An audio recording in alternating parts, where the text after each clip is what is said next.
Okay, so let me see. I need to turn my video on here. I'll figure this out because I'm using my phone. Oops. Every time I move my screen, it cuts me off. I'm using my phone because my camera on my external computer doesn't work well. It's old. And the speaker is pretty bad too. So I'm having to use my phone for both the camera and speaker. So let me see if I can figure out how to turn my camera on. I did it before. You got this. Huh? I said you got this. Right. Okay. Every time I move this, it That's okay. We can adjust it. You can adjust it right after you get it turned on.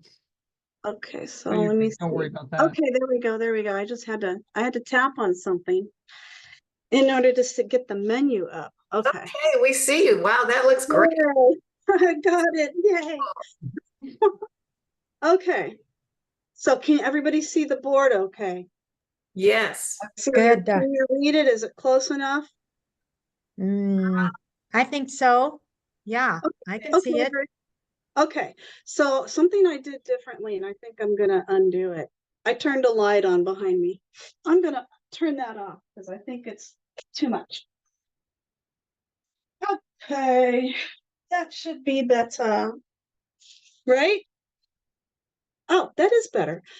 I just need to avoid this section of my board because it's got this bright spot reflecting from my monitor. So, okay.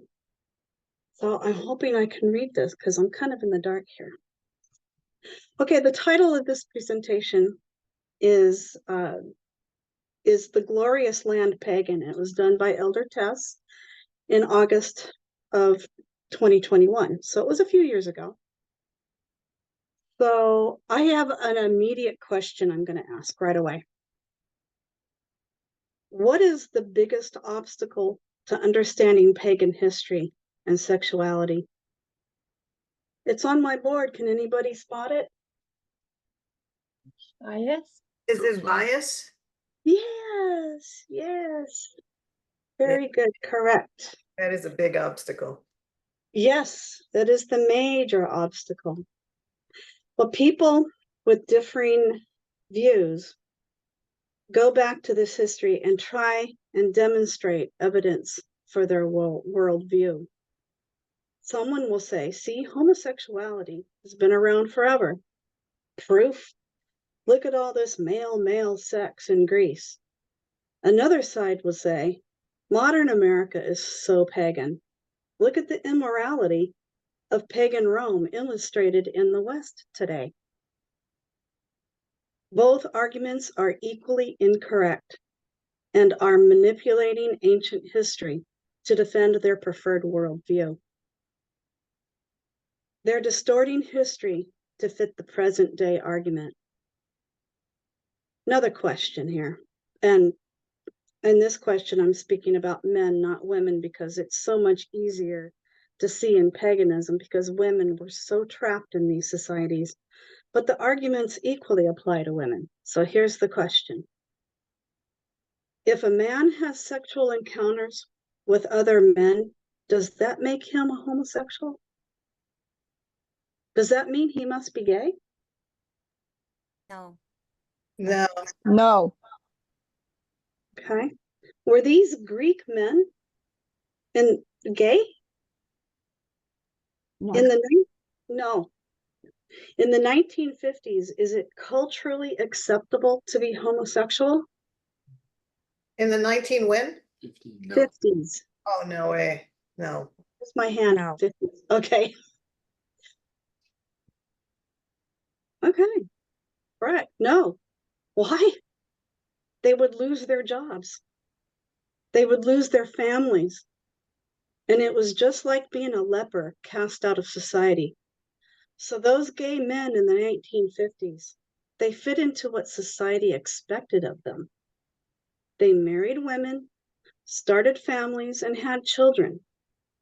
So they had a woman fall in love with them, proposed to her, stood at the altar and married her, had an erection, had sex with her, raised children with her. In another question, in any of that timeline, did those gay men become heterosexual? No. Right? No. That's what's so sad about those marriages in that history. If you look back at when they did that, there was always something missing from those marriages. So if it's possible for a gay man to act as a heterosexual to fit into society, to have sex with a woman and still be gay, is it possible for a Greek heterosexual man, when society tells him it's normal, expected to do sexual acts with a young boy, he'll just go along with that? The gay man could become sexually aroused. The heterosexual man can also. That's just how sex works for a lot of people. There's something missing. Those 1950s marriages were never complete. There was a deep soul need in the heart of those men that were never met, and it wasn't all about sex. The attractions and connections we form with people run so much deeper.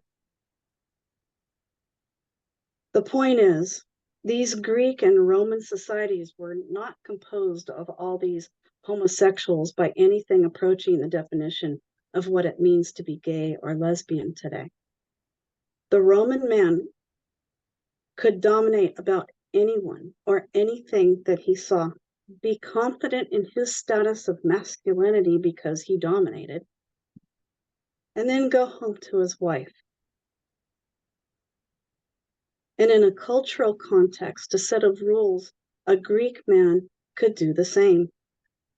Just make sure you get married at 30 so that you can continue that process of raising new little teachers, students, to become new teachers.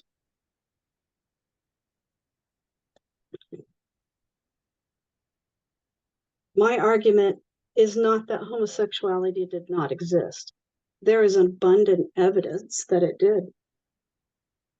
There were gay men and lesbian women throughout these histories.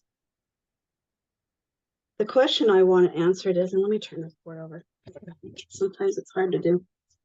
Okay, come on.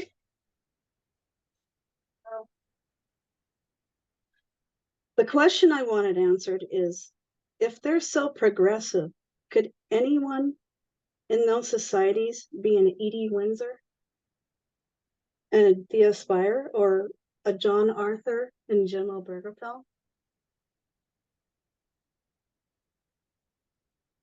If their names there.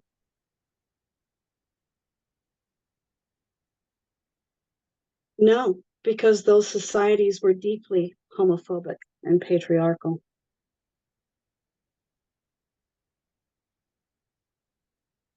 But despite their same-sex relationships, in that precise cultural context, they were not progressive societies. Because if you fell in love with another person of the same gender, if you're a woman, you don't have many options. If you're a man, you better hope they're a slave or a prostitute. And if they're a slave, you can go to his owner and say, "Can I borrow him?" And the owner would say, "Sure." But that's not a relationship. Everything is built on the idea of power and status, not relationship. You had to have the power as a man because the minute you slipped, you became female, and that was seen as extreme degradation.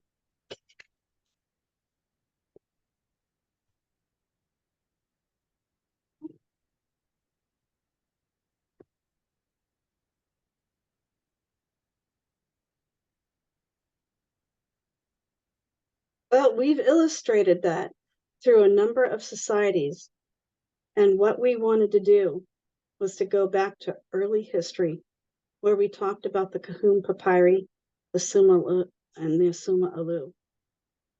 So we could go back and stretch that mindset beyond the history of Greece. We were able to go back as far as the same generation of Sodom and Gomorrah to see that the evidence of the mindset of the Omega and ancient Israel. You need to erase this. Get this off of here. Anna, can I make a comment? Sure, absolutely. Anybody can make a comment. Please do so.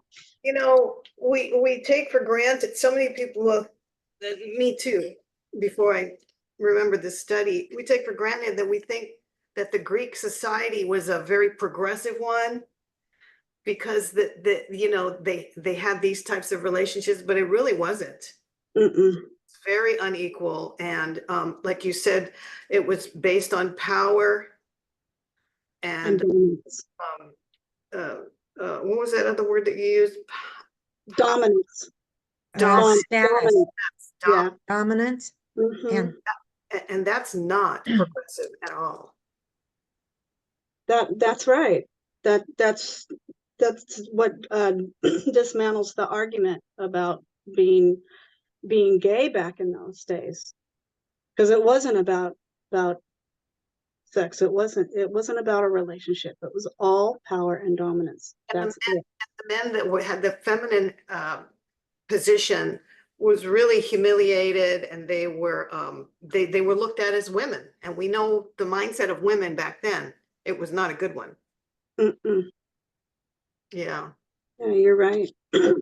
Yeah. So, in the mindset of the Omega and ancient Israel, it was not just a unique, unpopular mindset, but of all the things historians disagreed on, almost all of them agree on this one thing: that the dominant mindset around sexuality for the ancient world was centered around power, the dominant and the submissive.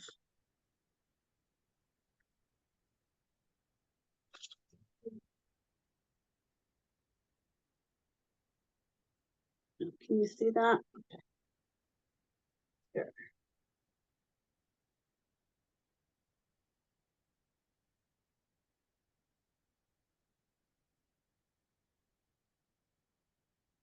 My writing is terrible. Okay, can you read that? Yeah. Okay, good. All right, I have a comment. sure. So the system of pedastry That's actually was teaching the men, the boys, that system of power and dominance. exactly. Yeah, they were developing new teachers, new students. Mhm. Of teaching them that exact thing. And then Eva had a comment in the chat. She says, my dad used to brag about the wisdom of the Greeks. Mm, Because we thought that we do. I think I don't know if history is making it that way, but you do kind of think that the Greeks did have a lot of wisdom, which they did, I guess, for their time. They did have a lot of wisdom because they were known for their wisdom in the world at that time. I remember they had the Library of Alexandria, which was supposedly the most had gathered together many ancient doctrines of all different sorts and stuff. Anyway, so they were a very learned society, but when we look at it back then, it was so patriarchal. It's just to the uttermost. Right. Yeah, and that's true. They had a lot of science, Troy. Troy writes they learned science too. Just like what Christine was saying. So they were a very, in that aspect, I guess you could call them progressive in that aspect. yeah, I guess it depends on the subject that they're Exactly. talking about, right? Right. And then Susan says philosophy was huge as well. Right. Very much.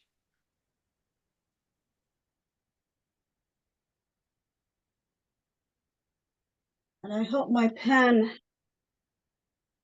lasts here. It's starting to get. You can you practically just conclude that that was their culture, right?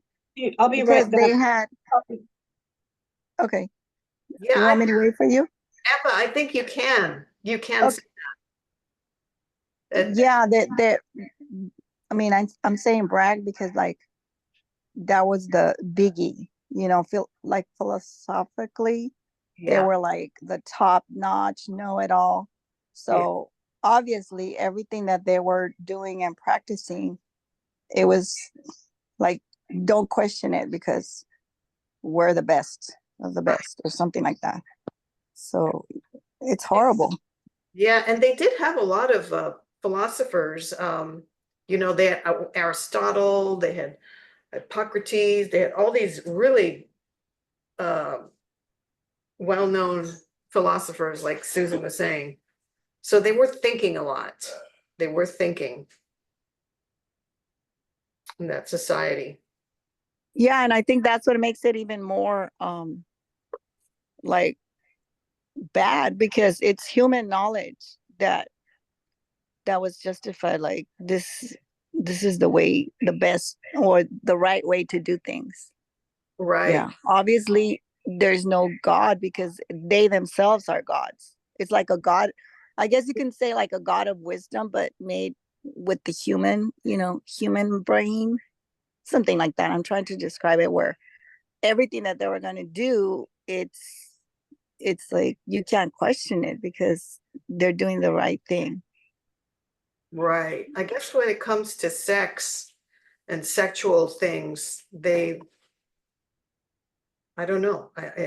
They weren't progressive in that way. It was just so, you know, power, control, dominance, all that, and humiliating others, subjugating people to slavery and all that. That was an acceptable concept back then. Because it wasn't about sex. The sex act was a ritual. Right. Right. It wasn't about pleasure and, you No. know, Right. It was about a dominance. relationship. It was dominance, power, and it was just purely a ritual. So, okay. Let's see. Yeah, dominance and the submissive. Okay, so we went to the Middle Kingdom of Egypt and to see the time of Sodom and Gomorrah.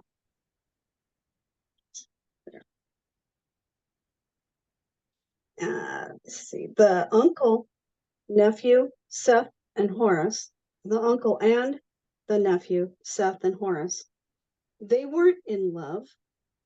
There wasn't some type of spark or attraction between them. The acts were culturally common as enacting the ideas of dominance and power. That's what the act was about. It was a cultural thing and it was dominance and power. It takes the idea of toxic masculinity to a whole new level. If we can trace it from the omega of ancient Egypt and ancient to Egypt, the idea that the world before the flood was full of practicing gay and lesbians, men and women, and that's why the flood came, is absolute insanity. Then we went to the time period of Assyria. Like other Roman collections, the Summa Alu developed over the course of several hundreds of years around the middle of the 7th century BC. So what we read about the Summa Alu was around 700 BC, and that's when we read that the concept of pederasty was first beginning maybe in Crete. We didn't go into Babylon. Just a claim was made that it was the same.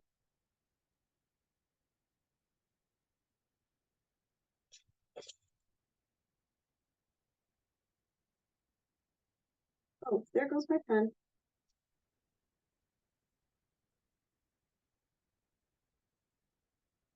Okay, we can read that. I need to get a new pen.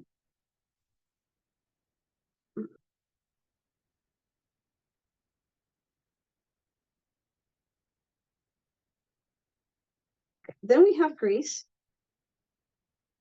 Rome, and we continued with Rome all the way to Constantine. I'm going to write some more here. Hopefully my pen will.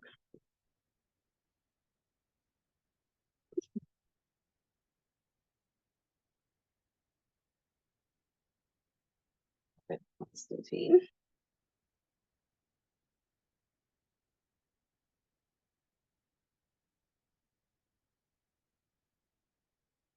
Okay.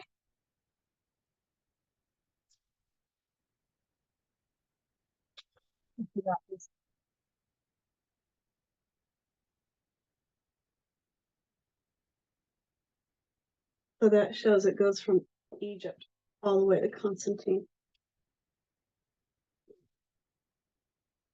Okay. So we've covered a time span from around 800 to 900 BC to almost 438 to 550 AD. You know, for the dominant thought for that time period, almost 2,500 years, is that the sex act is a ritual. What we were just saying is a reenaction of dominance and submission. It doesn't matter who you have it with, as long as you are dominant, as long as no one can question your masculinity. And of course, there are many variations through that. The Greek lower classes, for example, would ridicule both. But note, none of these societies are considering gay marriage. It's not even questioned. Some people will say, no, there's lots of evidence that they considered gay marriage. And when you ask them for the evidence, they'll always start with Nero.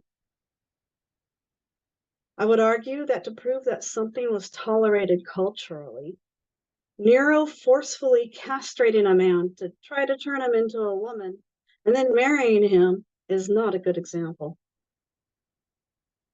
They'll go to another emperor who referred to one of his slaves as his husband.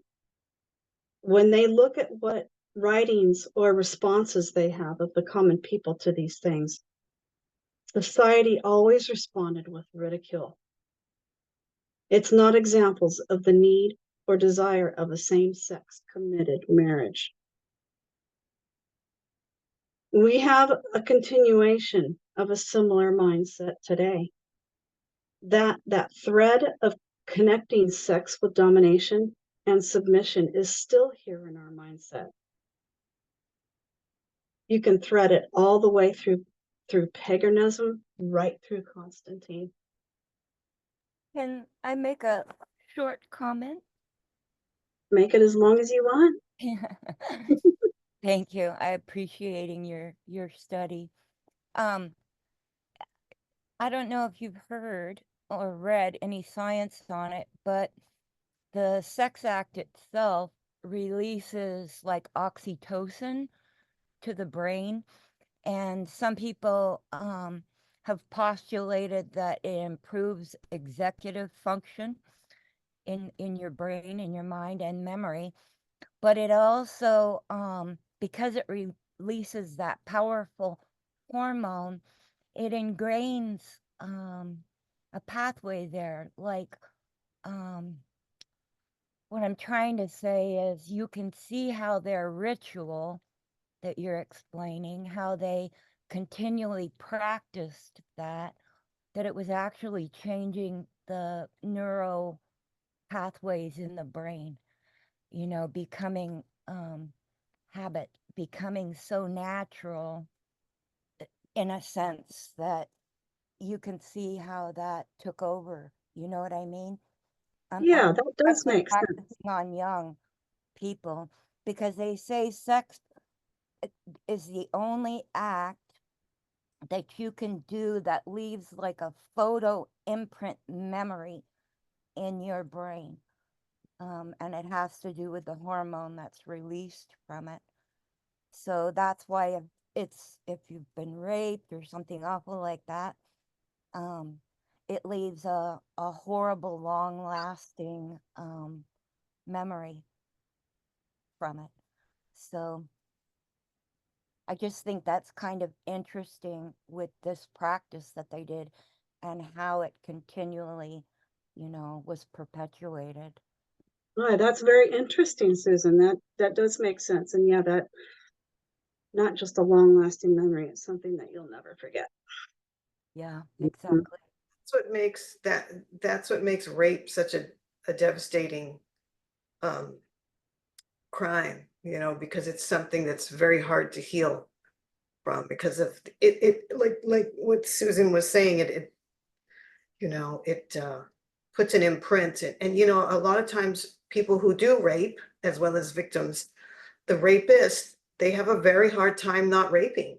I mean, it becomes an addiction to them.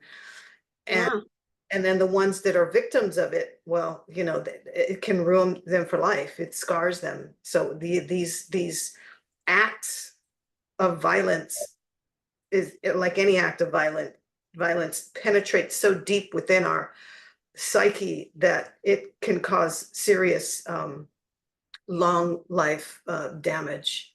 yeah. And even, you're right, Donna, and even if the rapist gets blamed for it, and that's, not usually the case, it's usually the woman's fault. No matter, and even, no matter how horrible that is for the woman to endure, add to that, oh, it was her fault. She was in the wrong place. She was wearing the wrong thing. She's all to blame. She could have prevented that just by being a good girl. Right. That adds to the misery. Yeah. So, exactly, like rubbing salt into the wound. It kind of justifies it. It's like an excuse A lot for it. worse than salt. Yeah. So, yeah, it's probably about the worst thing in life. There are worse things than death. That could be one of them. So where was it? That was very good conversation. Thank you for that.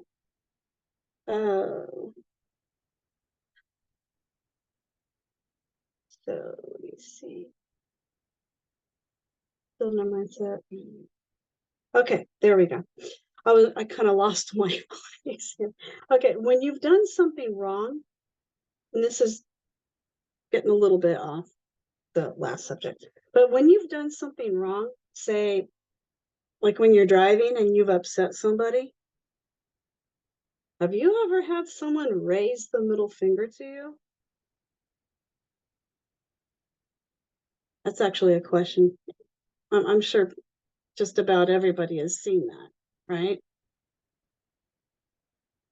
Why is that an insult? What's with the middle finger? The middle finger is the finger people would expect to use with penetration. But if sex is meant to be pleasurable, what's the big deal? Has anyone ever said to you the following slur? F you. Why is that an insult to tell someone to go have sex? The issue with the F word and the middle finger is that it's essentially telling a person to be penetrated. Even if people don't think about what they're doing, and most don't, under the layers of the ignorance of society, the same mindset and stigma is very much alive. The stigma around penetration and the idea that that will put you in a proper place. The men of Sodom and Gomorrah didn't want to rape a woman, not because these men were gay, but because women already knew their place. And something happened to your sound. Uh-oh, you can't hear me? Okay, now I can hear it now. That's so weird. Something's causing it to kind of falter a little. I'm not sure what. Is it like breaky or breaking up or Oh, something? now you're good. Now you're good. Should I Mhm. repeat what I just said? No, I got it, I think. Okay. It might be, it might just want you to look more at the Screen, microphone, oh, the microphone. where your microphone is at. Okay, well, it's not very far. Yeah, you're good. But if I move it, then you won't see the board. Yeah. Yeah, I don't want to touch anything. Okay. So just, yeah, keep letting me know if there's something that is not working right. Okay. It was these new men, these strangers waltzing into their city that needed to know their place. And we have the same mindset. Whether people realize that or not, when they raise the middle finger or they say F you, every action has a reaction. And even with ignorance, everyone knows what that middle finger means. Everyone knows that you would expect a woman to be the penetrated, whether they connect the dots or not. They are continuing the same sexism. That Greek thought of women is incomplete. Their view of women is so degrading. And Elder Tess said that she grew up in a conservative Adventism, and they would often say that modern society is so great. She agreed, but not because of immorality, but because of these views of women and sexism. Hey, we're not being able to hear you again. I think it happens when you're turned sideways. Your face is turned. Yeah, if your face is turned that way, it does it. Yeah. Oh, it Maybe has, if So I sit closer, is that better if I sit closer? that's better. yeah. Okay. Okay, so I'm gonna repeat one thing. Their view of women is so degrading. Did you hear that part? It's important part. Yes. Perfect. It's so degrading. And Elder Tess said that she grew up in conservative Adventism, and they would often say that modern society is so great, and she agreed, but not because of immorality, but because of the views of women and sexism. And I want to read a quote by Lisa Miller from Inquiry's Journal. That's the title of the periodical, Inquiry's Journal, and it's titled "Gay Marriage in Antiquity: How Far Have We Come?" And I tried looking for that and I couldn't find it. So if you want me to repeat that and somebody can put that in the chat for me, that would be great. Just that title. So if anybody wants to look it up, they'll have it there. Yes, please. I'll type it. Okay, it's from the Inquiry's Journal. Inquiries. Yes. Inquiries Journal. Okay. It's titled "Gay Marriage in Antiquity." Antiquity. How far have we come?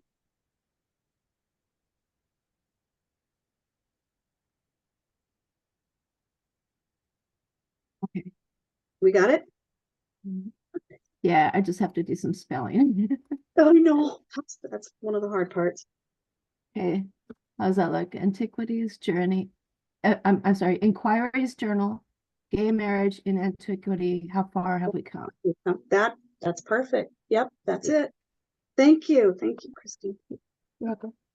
Okay, so the question still remains: can modern America learn from the same-sex behavior and attitudes of ancient Greece and Rome? The short answer: no, we can't. Though these ancient cultures were far more accepting of the same-sex interaction than our modern American culture is, the fact remains that they both share similar ideas about how marriage should be, and there is no room in any of these cultures for the concept of gay marriage as anything more than a joke.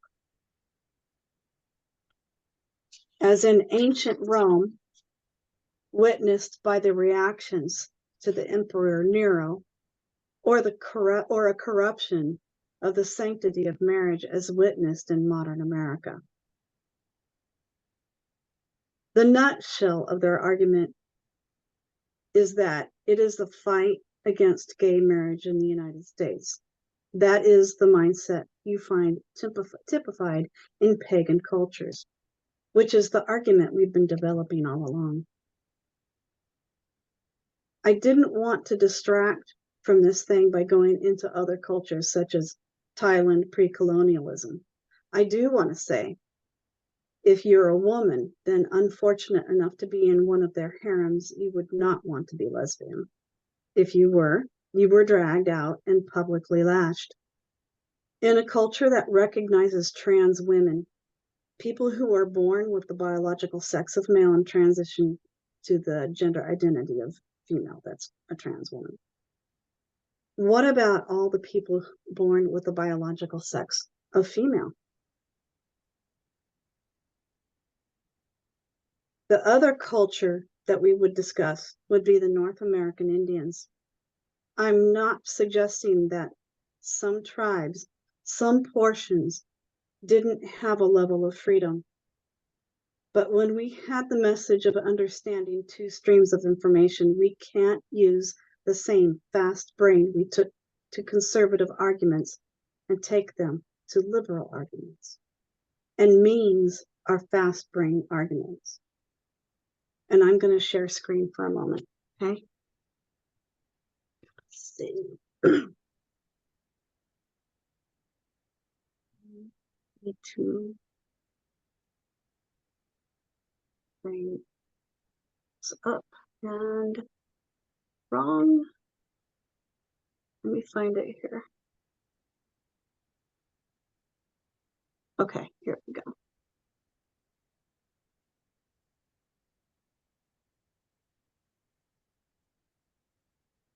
Share screen. Share. Okay, everybody see that? Yes, we can see it. Good job. Okay. Cool. Okay, so one meme you'll see shared is this photo of an indigenous Native American, and it says the following: Christian leaders stand on our soil and claim gay marriage has never occurred here. Over 130 tribes in every region of North America performed millions of same-sex marriages for hundreds of years. Their statements are both hateful and ignorant.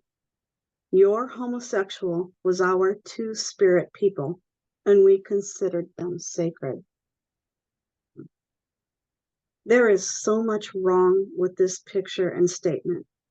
Please do not take the mistakes of past dispensations regarding two streams of information and how we process external knowledge and use them to support liberal causes. People who do that with Greece damage their own argument, and they're wrong. And there's a lot wrong with this meme. Just like the Greeks, they did not even conceptualize homosexual people or gay marriage. The two-spirit person was seen as a spiritual role, and people do not get to choose freely for themselves. It was a tribal understanding, and in most cases, patriarchal.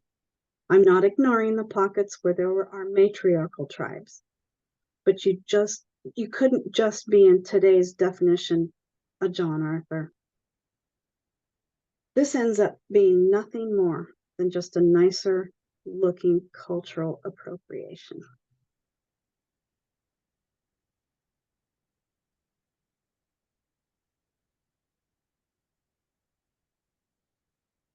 The people who were two-spirited were chosen by the elders. They didn't reach an age and make a decision for themselves. If you're a member of the Sioux tribe and you were a woman and you were raped, your rapist would be expected to give your husband some money. However they organized that, you would pay him off and then he could take you. I'm not meaning to denigrate indigenous cultures. but I'm not willing to culturally appropriate with our modern Western mindset. And also, whether it's politically correct or incorrect. I'm unwilling to justify sexism and abuse. I do not care whether it's modern America or indigenous America. I'm not ignoring that the abuse is perpetuated by the invaders of this country. We do not excuse the sexism, patriarchy, and abuse of any culture. You would be hard-pressed to find any culture that didn't operate off a deeply misogynistic, patriarchal mindset. Any comments? That is so true. No. Patriarchy is so deep, embedded in all cultures everywhere. I wanted to read a comment that Troy wrote earlier. He said, a male that is capable of raping, if being placed in ancient times, could easily sexually dominate another male. And that brought to mind, yes, that was the ancient times. But when you look today in like prisons, there's a lot of that rape going on. And that is not a form of homosexuality. It's a form of dominance. And it's a society that accepts that dominance. And it works very similar to the ancient times, you know. They understood that the ones that were the most dominant raped others that weren't, and it showed their dominance. It's very, very animalistic, really, in the think, you know. It's just sick. You know, some things never change, right? Yeah. It's just horrible. Patriarchy is very universal. Yes, it is. And even till today, you know, it's alive and well. Yeah, like she said, it's still in our mindset today. And, you know, like we've heard, you know, we can be radical feminists, but we're never going to completely eradicate patriarchy. It just won't happen. And then what you also mentioned about Sodom and Gomorrah with the angels. Did you mention that? Assyria. Right. Okay. So remember, we always thought that the people in the city were gay.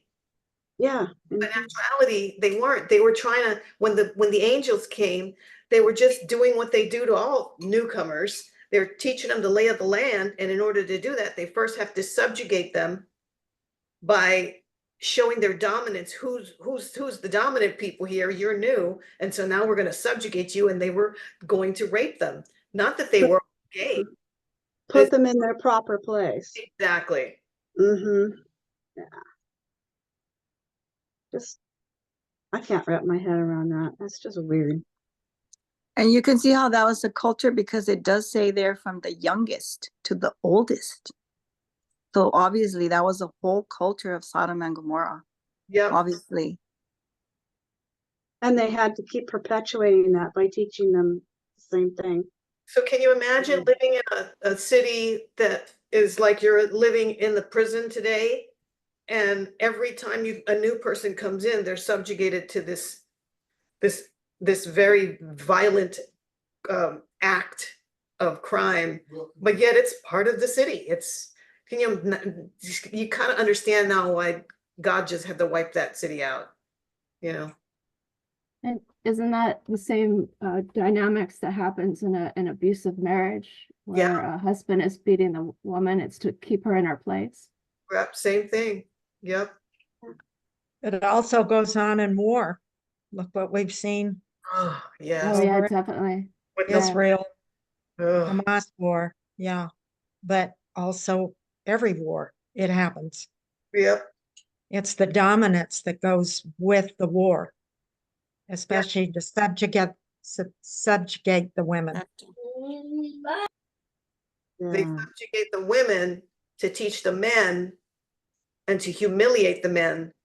They subjugate the women, and they violence and many times killing the women too. Exactly. It's horrible.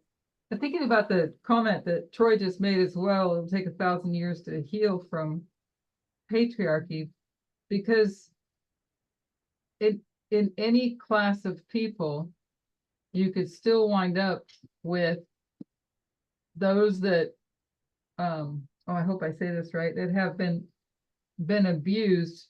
Now they've been oppressed, and now they're in their own class of people.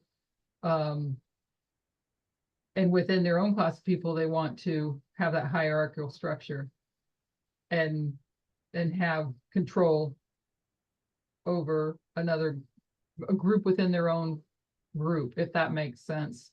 I don't know if I'm explaining that right, but it's that patriarchy that's in us, that hierarchical structure, that you have to have this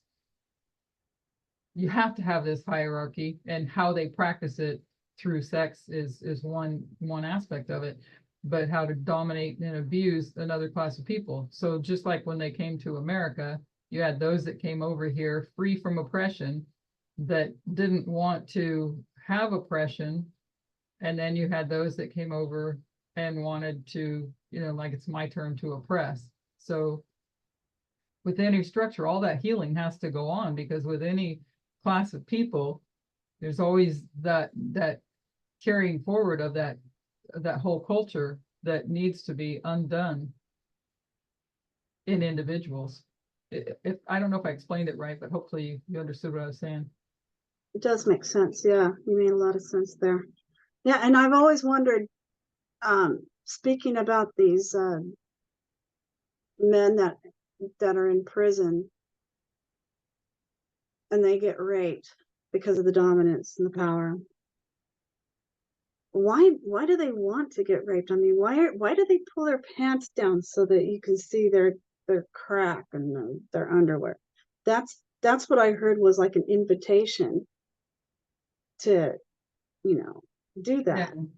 I don't understand that, and they still carry it on in society outside of prison. You see all these guys walking around with their pants pulled halfway down their butt cheeks. Excuse my language. But do they not know what that means? I think they don't know, many of them, because I think the rap culture, the music industry promoted that in as fashion and cool, because you had a lot of that prison rap gang kind of infiltration, right? That became just a cultural, it'd be just like mini skirts becoming popular, and everybody wears a mini skirt. So I wonder if many of them that wear their pants like that just have been, culturally influenced without really realizing where Without it stems from. connecting the dots. Where Yeah. my fingers? Without connecting the dots. Yes. And I Just like wonder if many they of do us. connect the dots, would they stop dressing like that? I Would don't that know. make a difference even if they knew what it meant? Maybe for some it would. You made me think of Emma's recent presentation, Unshaven. And I was just going to mention, because Elaine, and well, we're all talking about how deep patriarchy affects us, right? And even when you're educated, it takes time sometimes to accept or apply it into your life, because it can come with so much trauma and emotional baggage. And I was thinking about, I think I was in 7th grade, walking a long way home from school, because I lived as far away as you could live to still attend that school. And I had no friends to walk with me. And I remember a group of girls, tough girls, mean girls, that were following me home, and they were in a group, and they were yelling at me, right? I was becoming reduced to tears as the cars were driving by, listening. the girls were yelling at me about my hairy legs because I didn't shave my legs, nor did I even consider shaving my legs. It wasn't even something yet that I had thought about doing. But I guess I was different than most of the girls. They were all shaving their legs. And so I remember, and my mom really didn't want me to shave my legs, right? She thought I was too young. But I remember after being tortured kind of by those girls verbally, it was so traumatic. You know, when you're young and you can't defend yourself and you've got these people taunting you and making fun of you, that I remember sneaking my mom's razor and shaving my legs. But watching Unshaven and where the shaving, even of the legs, has come from patriarchy. And you know what I mean? And we don't even realize certain things that we do that have become so ingrained, or it's an emotional thing. Like for me, it became emotional almost, like, I don't want that hair. You know what I mean? Like after being teased that way. And we don't realize how deeply ingrained patriarchy has affected us. That's just It's one like small example.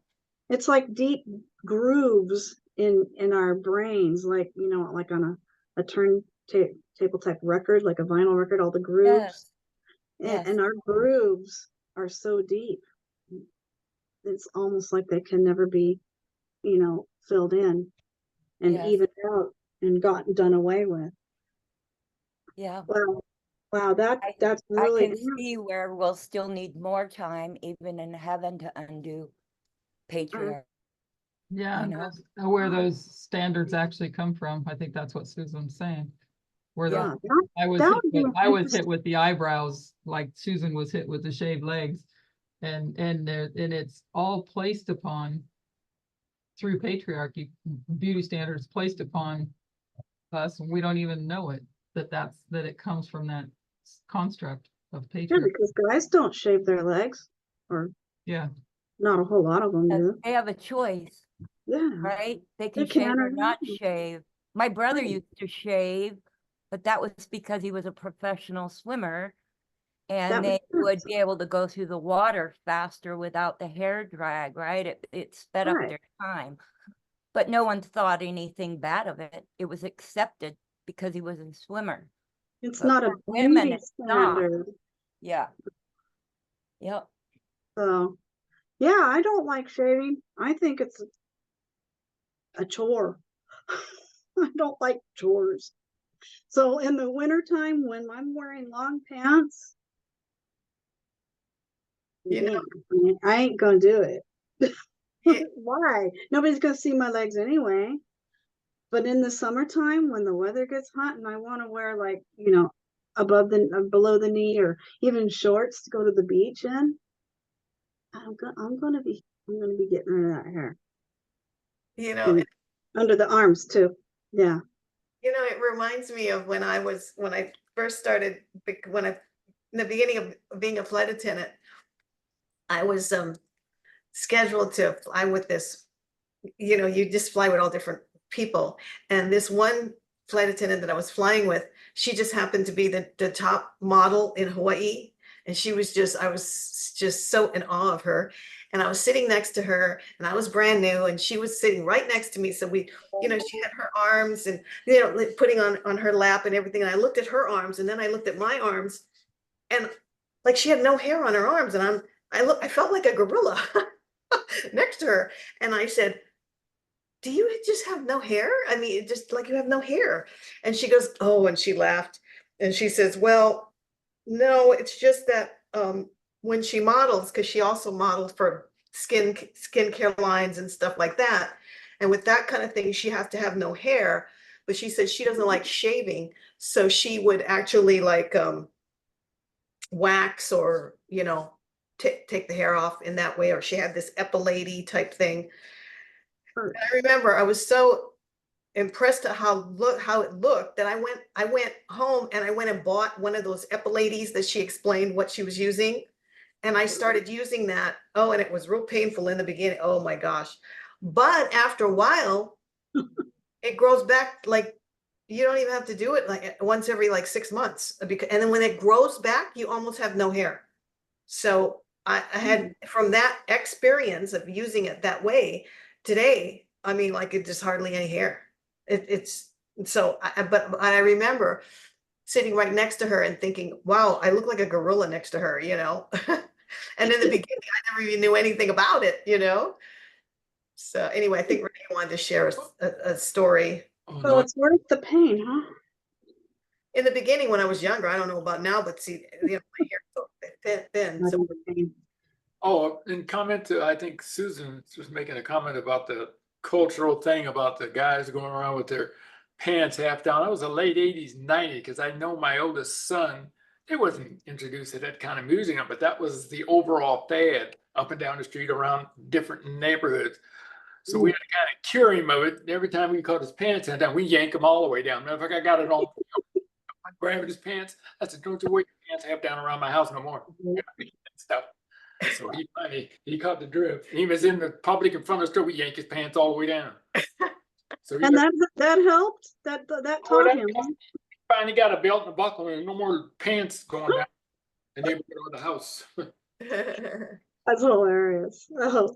Oh my goodness, poor guy. It was a cultural rap thing and everybody thought it was cool. They still do it. It's still disgusting. It is disgusting. I don't want to see that. I never want to see that. I'm glad you did that, Renee. Thank you. That's hilarious.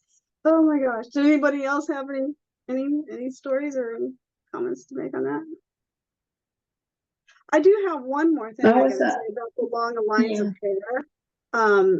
I don't know if it's the difference between me and my sister's age. She's 16 years older than me, so maybe it's a generational thing. I don't care if I have hairy arms or hairy legs or hairy eyebrows. Boy, you can't get her to even go out and take the trash out without putting makeup on, making sure she has no hair. She's got her eyebrows up. Like, it's that important to her to make sure she's completely hairless and has her makeup on. She can't even walk out her front door for any reason.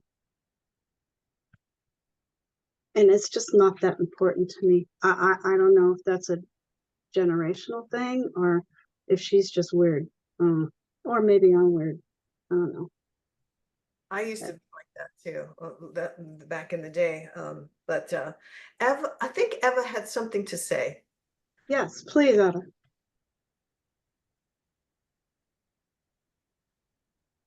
Hello, I don't know, can you hear me? Yes. Okay, no, I just wanted to say that when you talk about sagging pants and all that, that shows like the ape is bull at that level. You know, because it's gonna be shown or seen in a different type of either education or culture or what have you. So that one right there, you can obviously see it as the ape is bull, you know, showing off. And you were mentioning about showing your private part and all that. That's just worshiping the ape is bull right there at that level. But of course, you know, it's just you're gonna be able to see it in another different level with the, what do you call it? More subtle. But this one's not subtle. This one's just like obvious. Everybody can see it. Yeah. That was my comment. Yeah. That's interesting. David put up a chat from a chat APT.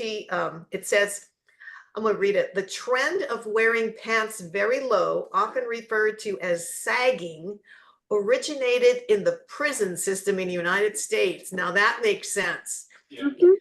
Inmates are typically issued clothing without belts to prevent suicides and the use of belts as weapons, which causes their pants to sag. This style was later adopted by hip hop artists and became a significant element of urban fashion and street culture in the 1990s. It was popularized further by the music video, celebrities, and media, eventually becoming a widespread trend among youth. Oh, so wow, that makes so much sense. Right. Susan was right. So what that article is saying, it has nothing to do with these men in prison actually inviting another man to have I think sex the with them? thing to remember about AI in Yeah. the chat GPT to remember about them Yeah, is they're actually designed, their information comes from a biased society. yeah, Thinking that as I read that yeah, that their output is based on their input, and their input comes from a biased society. Now, in regards to the prison, low pants wearing or whatever in prison was not an inviting thing. Oh, Most sexual acts are done in a prison is because what's the statement was made a little earlier, control. New guy coming in, we're gonna control him. No matter how far he had his pants up or how tight he had them up, there was a control issue in prisons. yeah. More than one guy trying to invite another guy. No, most guys try to keep their stuff tight and away from everybody. that's what makes more sense. Why would anybody want that? So why would you invite that? So No, I don't know where I heard that from. So I'm glad that that was put to rest. So because that doesn't make any sense. Why anybody would invite that? it's not an invite. It's a control issue. Right. But it does make, Explain but, you know, this chat GPT, you know, even with the biases and, you know, I mean, I guess anything on the internet would have a bias. Because even Wikipedia does too. But it does make sense when you think about it that, because I have known people that have gone to prison and they have told me that they give them these clothes and the thing is all so like loose and big and they have to try to figure out how to, you know, because they, you know, it's not like, oh, what's your size? And they give you exact size. No, you just get anything they give you. And most of the time it's loose, it's big. And so I could see how that would, you know, actually happen where they're walking around with having to hold their pants up and which would, you know, make them look probably vulnerable. I don't know. But and then the hip hop artists, because a lot of them do go to prison and then they come out, they would take that trend or that environment and bring it out into their environment outside of prison. So it does make That's sense. exactly what they did. Yeah. Susan So, was- so because it looks cool on the outside to pretend like you And just came from prison, that's a cool Right. thing. To Also, look like you're a prisoner. and in prison too, bringing the bad you know, boy. like let's say you come out of prison and you have a teardrop on your eye, under your eye. That's a seen cool thing too, because that represents that you've killed somebody. So Oh. there's trends that go on in the prison that are looked at in certain socioeconomical environments that Brought out to the is- bad boy. yeah, scene, the is bad boy acceptable and syndrome. actually encouraged. Wow, I must have been under a rock. I had no idea. That's what the tattoo of the tear means. It means that you've killed somebody. That a tattoo, yes, it means, and if you have more than one, that means you're a really dangerous person and don't mess with that person because I'll the, know. I'll know what to look out for. Thank you for that helpful information. Wow. No idea. I'm innocent. Any other Yeah. comments? Yeah, I wanted to say regarding that, you can see the culture that's really the patriarchal culture at that lower level. Because a lot of these rappers, not only are they criminals, they're, you know, they show their power in the prison through abusing other males, especially, and all that. And then when they, you know, and then a lot of them that do this type of music is basically just feeding the system that they live in and the control of women and everybody, really. And so it's just all it's like on a patriarchal system in a micro what do you call that? In a micro environment, specifically more targeted to the Black community overall. But it's generally speaking, like you can see that. And then also that community, you can also see that as a distraction too, because that community, you know, nobody's going to think or look at a higher level, you know, the people with the, you know, the blue collar, white collar, whatever, with their suits and everything. Like, there's no way that they are patriarchal because they don't show any signs of that. But it's subtle up there. But in the bottom, you can see how that everything is played in that obvious, everybody can tell and everybody can see it. That's my comment. Right, and it also glorifies that culture, the cultural differences, and it glorifies it, and it's susceptible to children, the youth wanting to be like that, Well, just like it Oh, showed, oh, definitely. Yeah. just like it showed homeboy that the camera hall caught him beating and kicking his ex down Oh, P. the Diddy? hallway. He had enough nerve after the film caught him. I apologize. He never apologized until the film caught him. Till he got caught, yeah. Pretty sick. And just imagine, we ain't seen nothing yet, right?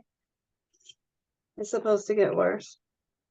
Wow. And I wanted to share something real quick because I had an experience because I lived actually in LA. I don't know if anybody knows the central area, which, by the way, the famous tennis player, what's her name, Serena, she was born actually like nearby that. They call it Central LA.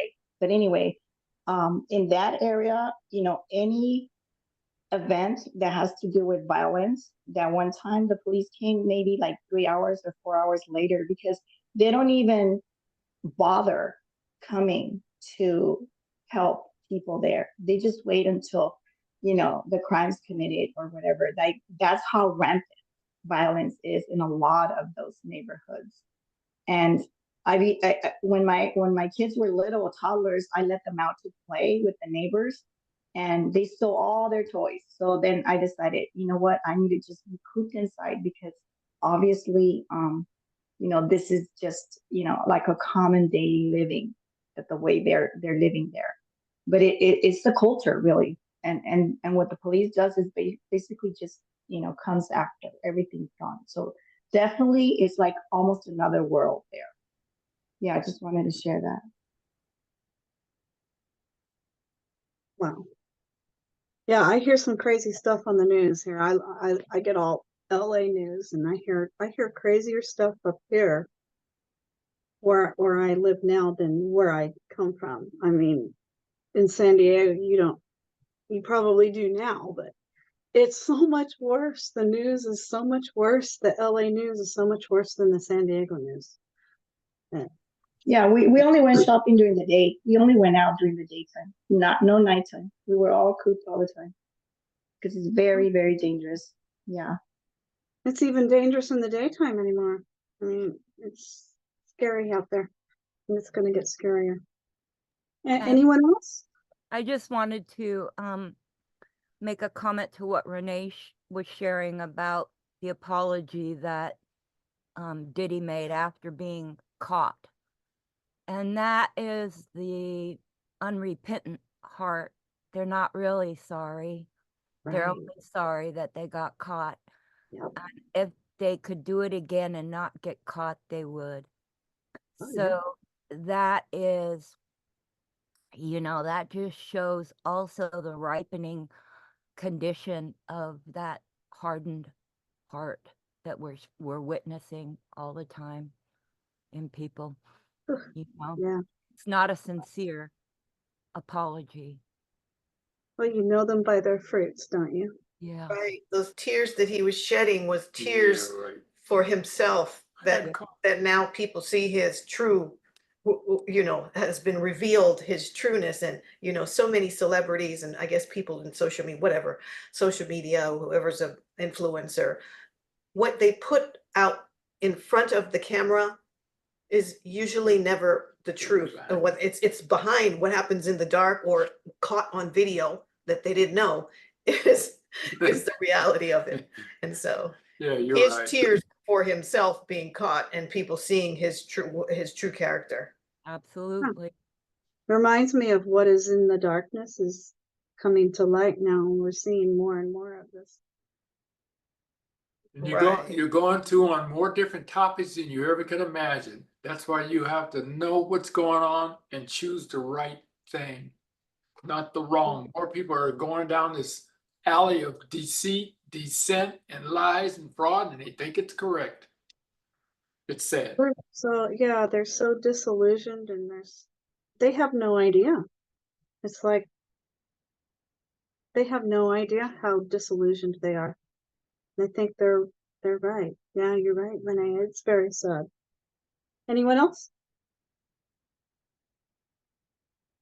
Okay, I'm gonna go ahead and go on. So these ancient cultures are not even considering gay marriage. So what changed here? What changed here? There's two arguments now in our reform line. People have two views. Someone will say American Western society is so much like pagan Rome. Jerry Falwell crying out like Jeremiah. A hail of judgments are coming upon this country because it's immoral, just like all these pagan countries that God swept away. And the sexual revolution and the movement for gay rights are two key instigators for this moral fall. This is why America is falling morally and will come under the judgment of God. Walter Vaith, Jerry Falwell, agree. Or the following argument, I'm not addressing the movement or Adventism. My question is, how has this secular world changed between Middle Kingdom Egypt and modern America? Because we always focus on the glorious land.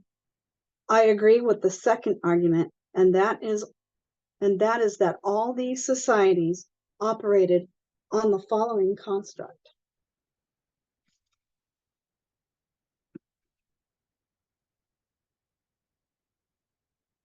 This construct that I'm going to write right here.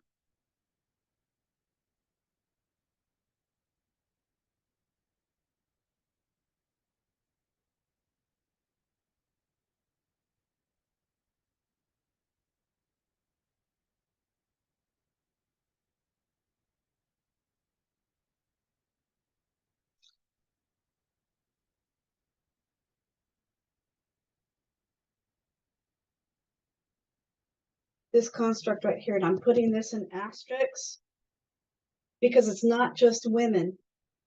It's not just female. It's anything womanized. Because they will place men here if they play or act like a lowly woman, inferior,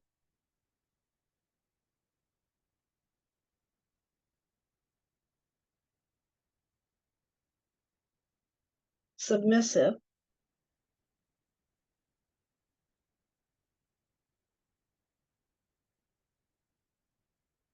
led. And here I will put superior,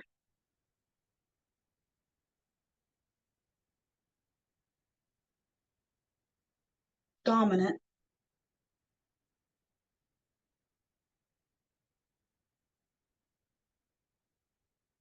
leader.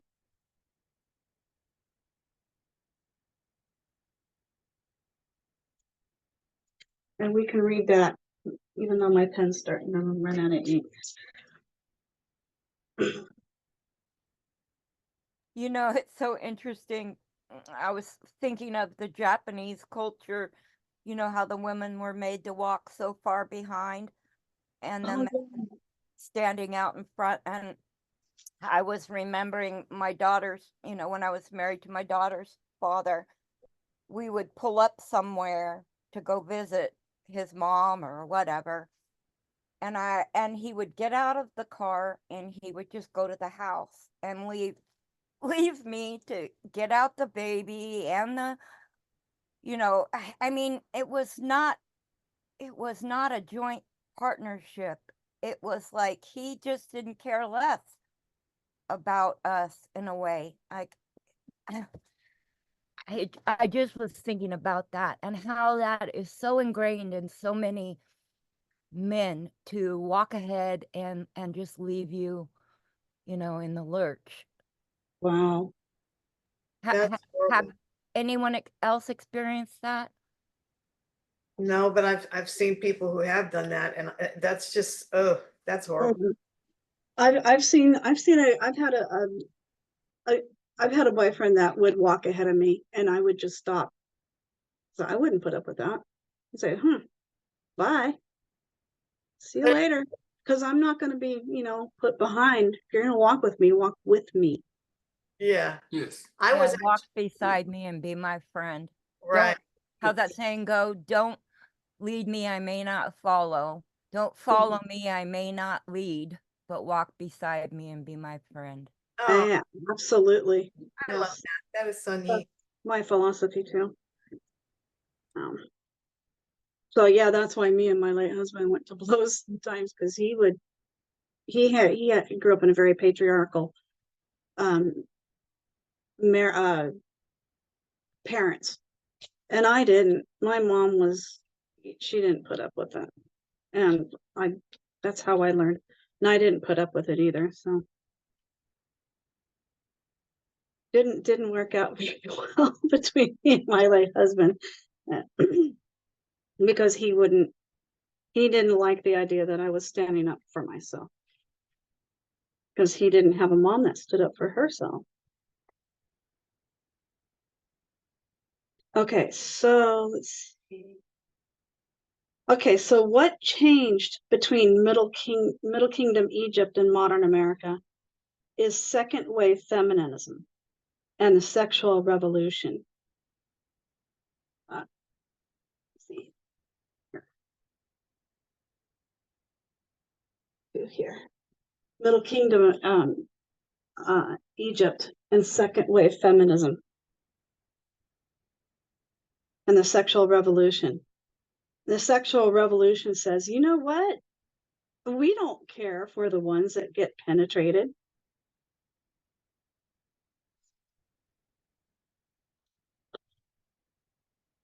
Ah, there it goes. Bye-bye, pen. Let's try this one.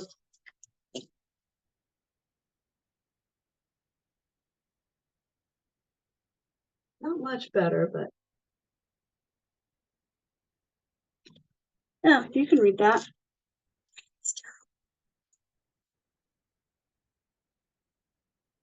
We don't care for the ones that get penetrated. We're not passive sex objects.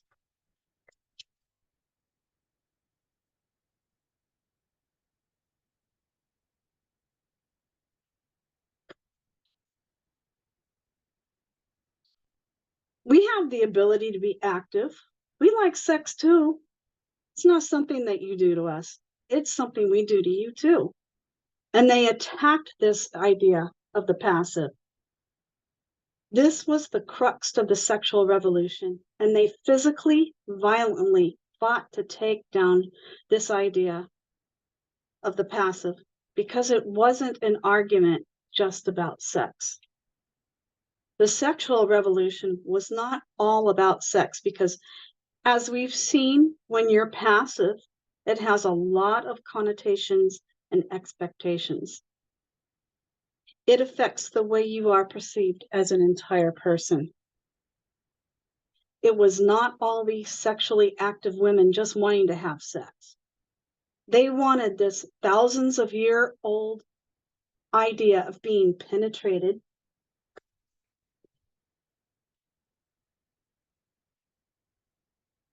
submissive,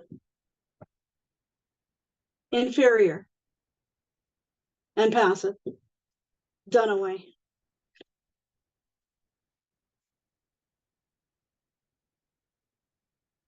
The second thing that dismantled this, particularly second wave feminism, but feminism from the beginning,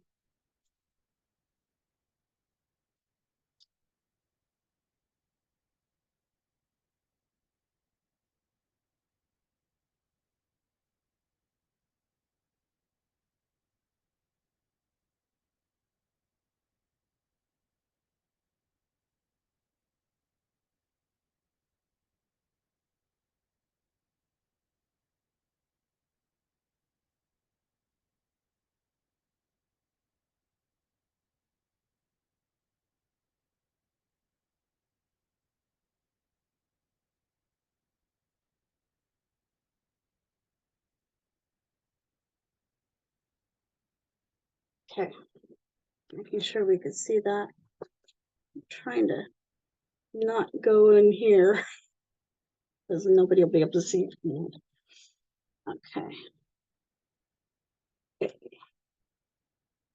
They just attacked the construct itself.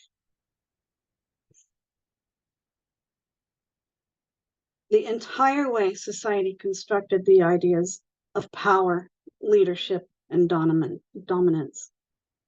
The scale of the war regarding the sexual revolution and second wave feminism is something that's never been seen ever in world history. And when you've destroyed the idea of passive linked to submissive and inferior, society did this.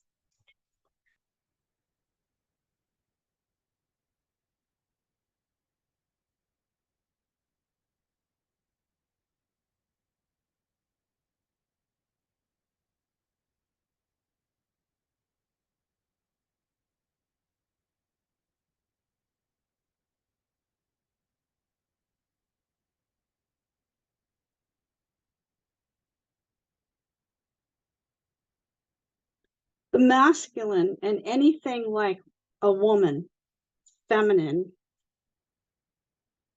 it dismantles the fundamental argument that all of these societies had. All of these societies.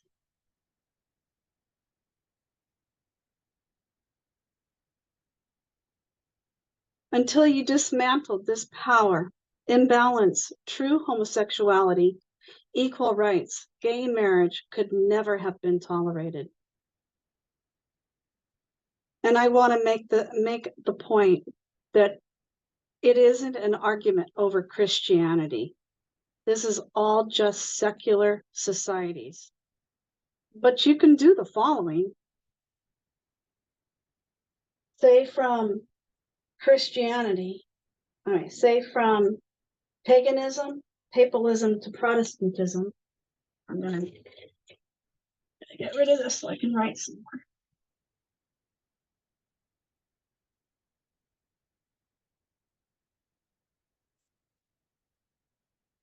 Say from paganism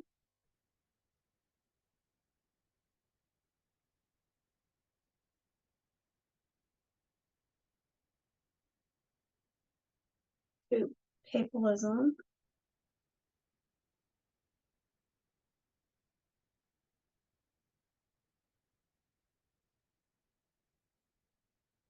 to Protestantism. I hope I can fit that. Oh, am I getting into the area I didn't want to go into?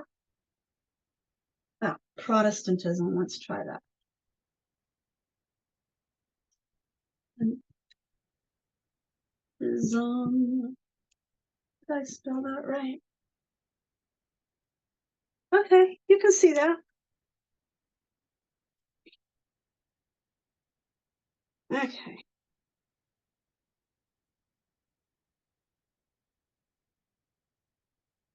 If you wanted to link it with Christianity, that would be the way to do it. But rather than blame God and Christianity, Protestantism, and think that pagan societies had equally figured out, you should trace it to its source. And it's Seth, it's not Cain. Oh no, it's not Seth, it was Cain. I hope that made sense. And I hope we can see that. Yes.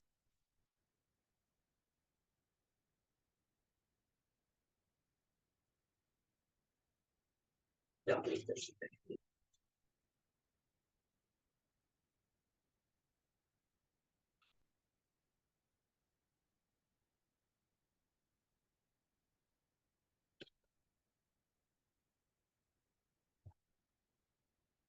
The minute you dismantle this social construct for the first time in world history, as soon as external society did that, 2013, 2014, and 2015 became inevitable. It was just a matter of time.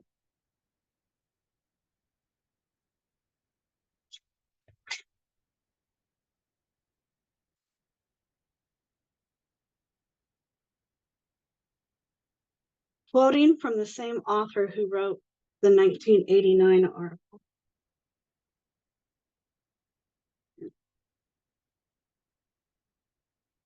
Andrew Sullivan in the New Republic, a conservative argument for gay marriage. I'm going to read an article that he put out in 2015 after this Supreme Court case. And in this article, he's going to remind us and then quote from our article he wrote in 1996. He wrote in this article in 1996 because of the attacks that were coming from the states on interracial marriage and gay rights. So if you want to read this article, this 2015 article, it's titled, "It is Accomplished." And I could probably put that in the chat. Let's see. Let me pull up.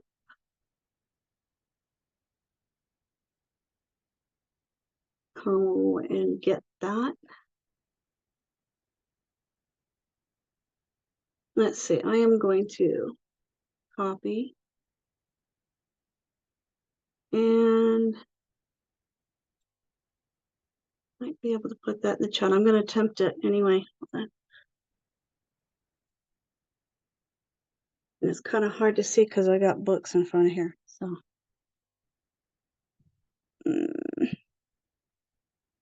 there, I did it. Okay, does everybody see that I put that link in the chat? Yes, thank you. Yes, it's perfect. Thank you. Okay, very good. Okay, so I'm going to read a quote from that article that I just put in the chat there.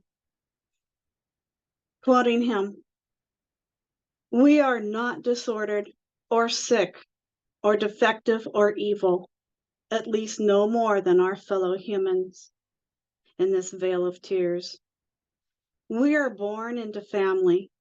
We love, we marry, we take care of our children, we die.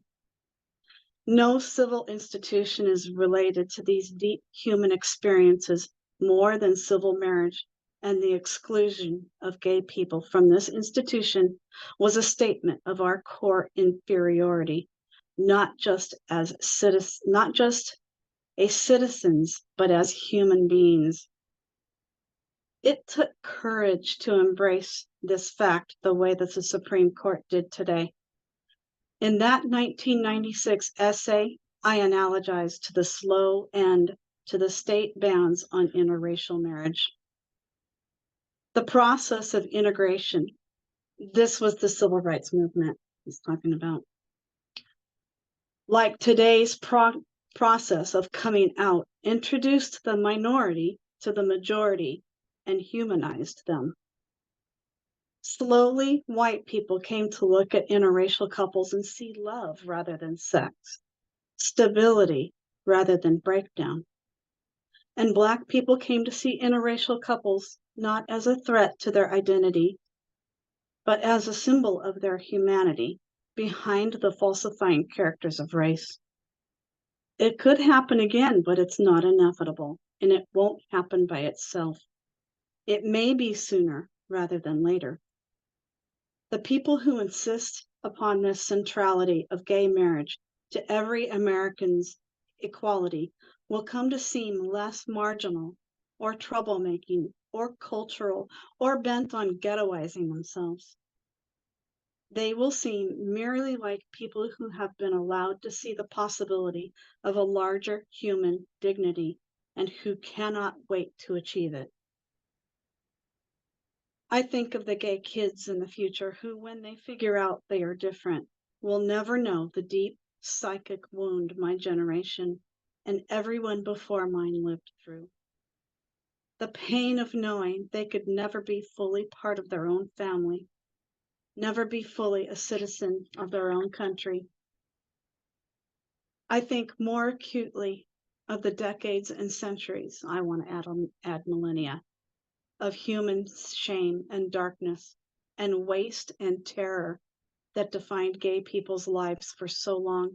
And I think of all those who supported this movement, who never lived to see this day, who died in the ashes from which this phoenix of the movement emerged. This momentous achievement is their victory too. For marriage, as Kennedy argued, endures past death.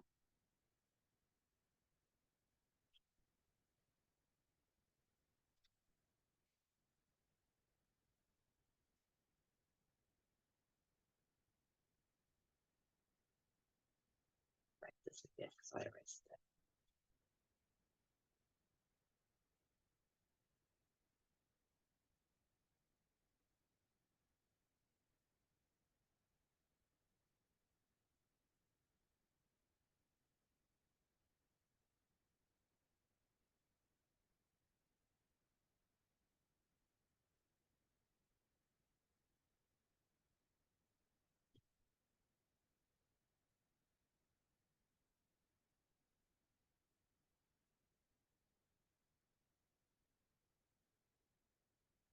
Just rewriting this structure.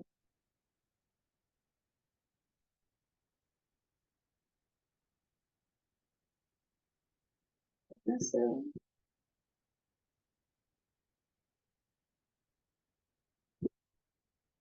that treated the toxic.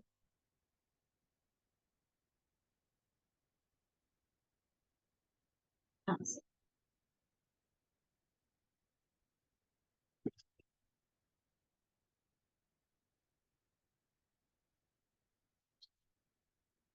I wanted to add millennia because it's not something Christianity brought. It runs much deeper. 2015 was not a Western society following pagan ideas.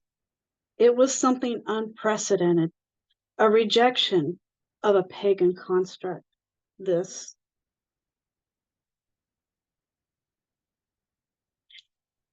And that's the end of my presentation. So if I could have Donna close in prayer. Sure. Thank you. Okay.